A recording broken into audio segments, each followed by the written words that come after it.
Alors, nous avons pu voir au niveau de l'exercice 1 une résolution avec le logiciel RDM7, une résolution avec le logiciel robot de Autodesk.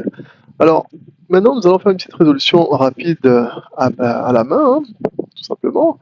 Donc, lorsque l'on va justement commencer, ici, je regarde ma structure et je me rends compte qu'aux différents changements de force qu'il peut y avoir, ça me donne ici une première coupure et ici une deuxième coupure, si, bien sûr, je regarde sur la gauche, hein. Donc moi, je pars du principe que je regarde à gauche et j'annihile tout ce qu'il y a sur ma droite.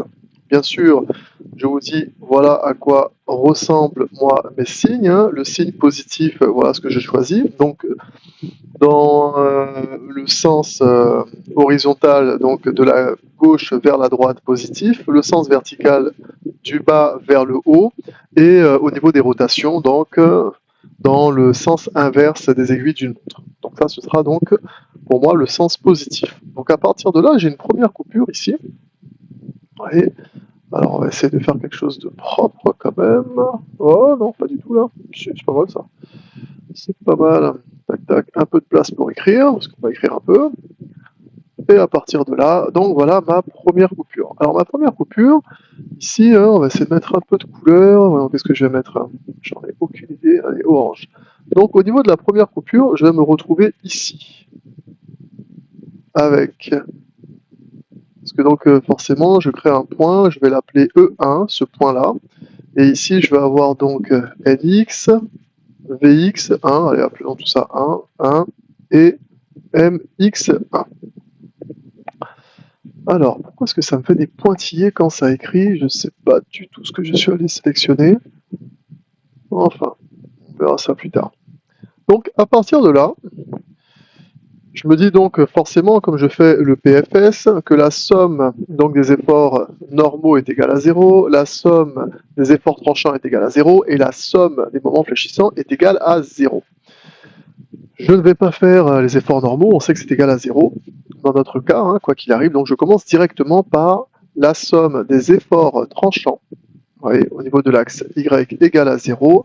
Donc, qu'est-ce que ça entraîne? Ça entraîne que nous avons Vx1, oui, donc plus, je vais mettre un plus devant, voilà, plus, puisqu'on est bien du bas vers le haut, moins, cette fois-ci, parce que 8 kN, il est du haut vers le bas, donc moins 8 kN par mètre multiplié par, alors attendez là, entre multiplier et x, ça va me créer un truc là, donc on revient là, voilà, multiplier, un petit point, par x1.